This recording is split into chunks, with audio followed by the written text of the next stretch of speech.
Assalamualaikum. Waalaikumsalam. Mari silakan duduk, Bu. Bagaimana kabarnya, Bu? Alhamdulillah baik, Mbak. Oh, dengan Ibu siapa kalau boleh saya tahu? Saya Ibu Rahayu, Mbak. Oh, baik Ibu Rahayu. Jadi sebelumnya saya izin memperkenalkan diri. Nama saya Afifah, ahli gizi di puskesmas ini. Iya. Kalau boleh tahu, Ibu kemari atas kemauan sendiri atau atas rujukan? Kemari atas kemauan sendiri atau atas rujukan dokter? Saya atas rujukan Dr. Thomas. Ini saya tekanan darah tinggi. Ini hasil lab saya. Oh, baik, Bu. Jadi Dokter Thomas mengarahkan Ibu kemari untuk melaksanakan konseling terkait kondisi Ibu yang hipertensi. Untuk durasi konselingnya sekitar 20-30 menit. Apakah Ibu bersedia meluangkan waktu?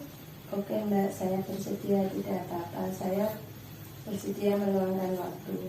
Oh, baik, Bu. Sebelumnya mari diukur tinggi badan dan berat badan dulu ya, Bu. Iya, Mbak. Boleh saya tahu usia Ibu berapa? Saya 48 tahun, Mbak. Oh, 48 tahun. Untuk pekerjaannya Ibu bekerja atau gimana? Saya hanya ibu rumah tangga biasa. Baik, Bu, sekarang saya ingin bertanya mengenai asupan Ibu sehari-hari. Kalau boleh tahu Ibu sehari-hari konsumsi apa?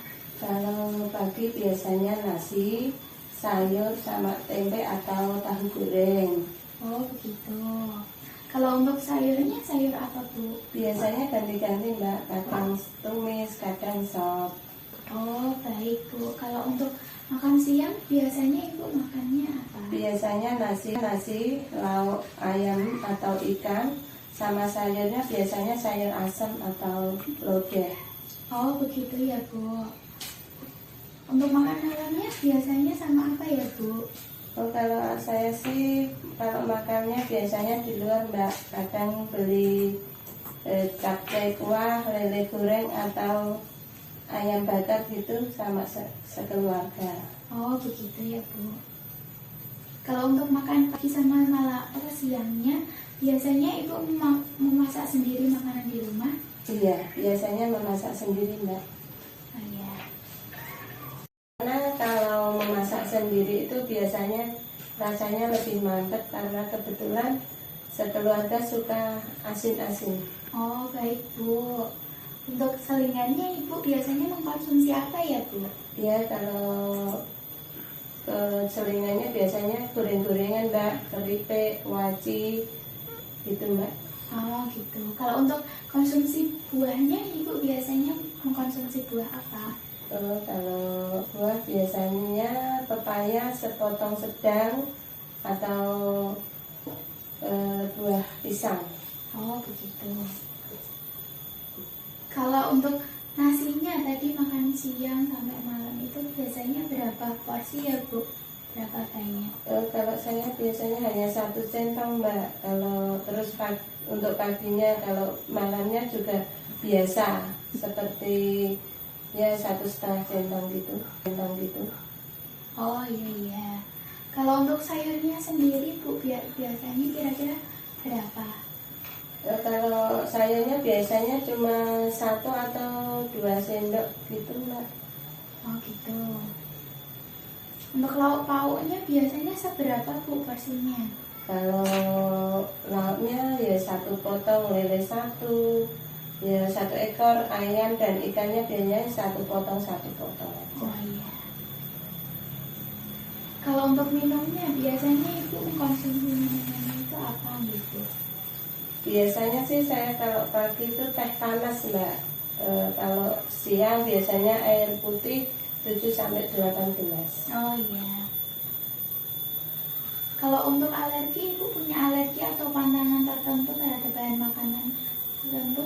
Tidak ada pantangan. Oh, iya.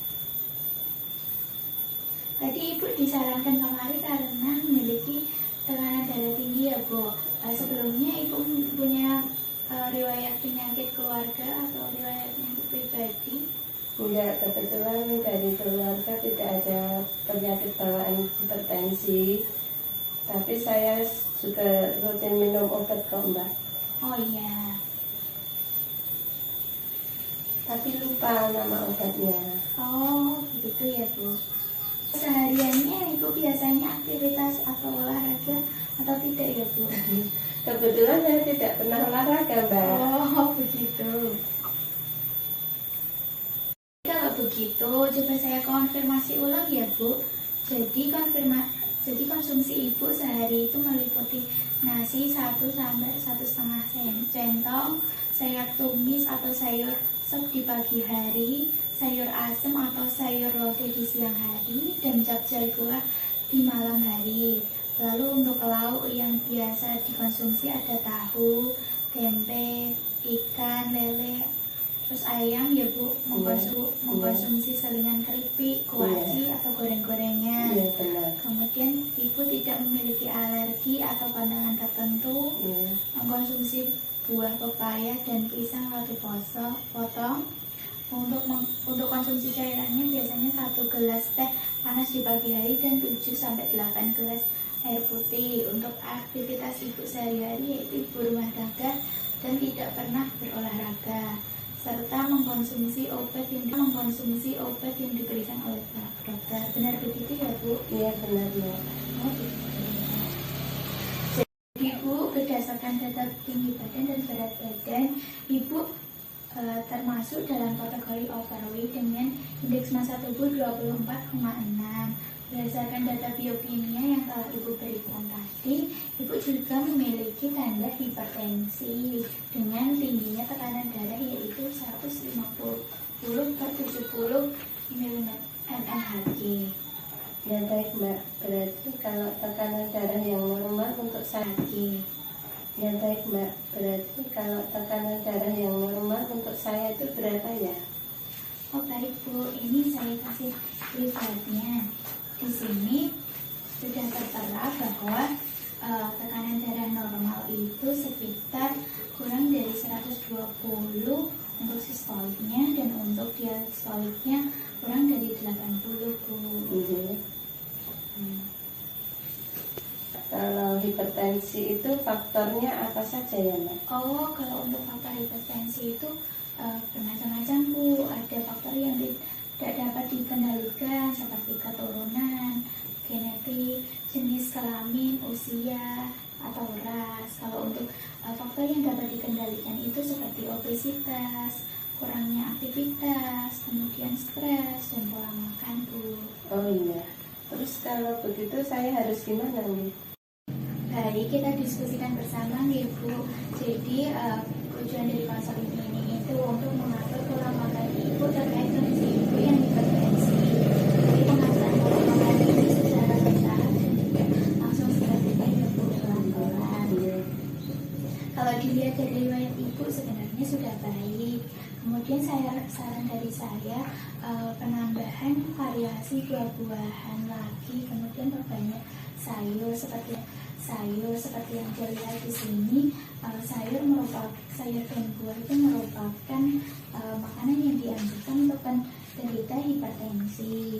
Kemudian untuk selingannya bisa diganti dengan selingan yang lebih sehat seperti buah, atau bisa dijadikan buah segar atau di jus juga boleh. Kemudian untuk cara masaknya bisa selain digoreng terus dikurangi kadar garamnya. Oh, kalau soalnya kalau keluarga saya itu biasanya suka asin-asin Mbak.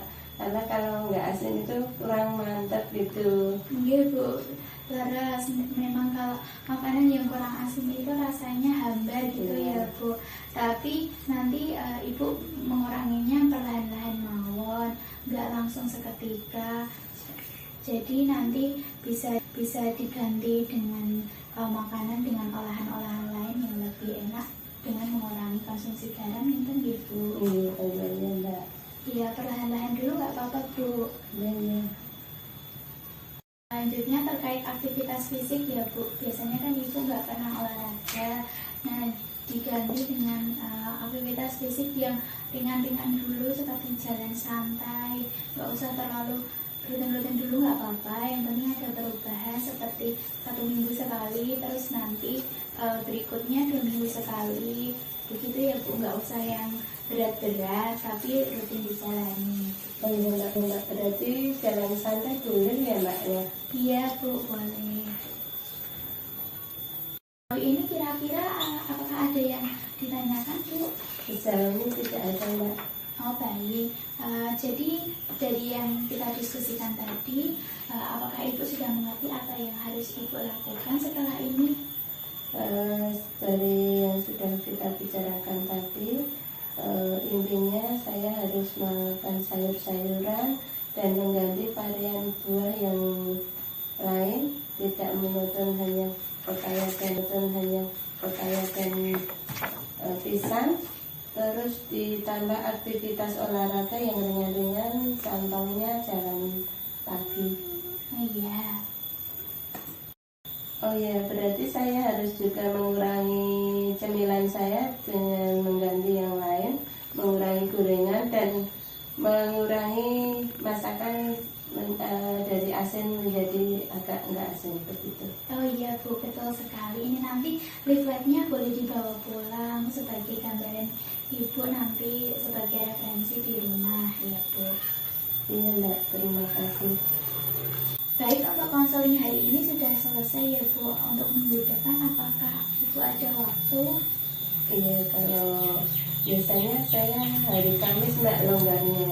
Oh iya, tidak apa-apa. Nanti hari Kamis kesini lagi ya Bu. Bila ada pertanyaan atau ada kendala terkait penyusunan pola makannya Ibu, nanti bisa ditanyakan melalui WA yang tertera di leaflet tersebut ya Bu. Iya Mbak. Terima kasih. Mbak, terima kasih banyak atas sarannya.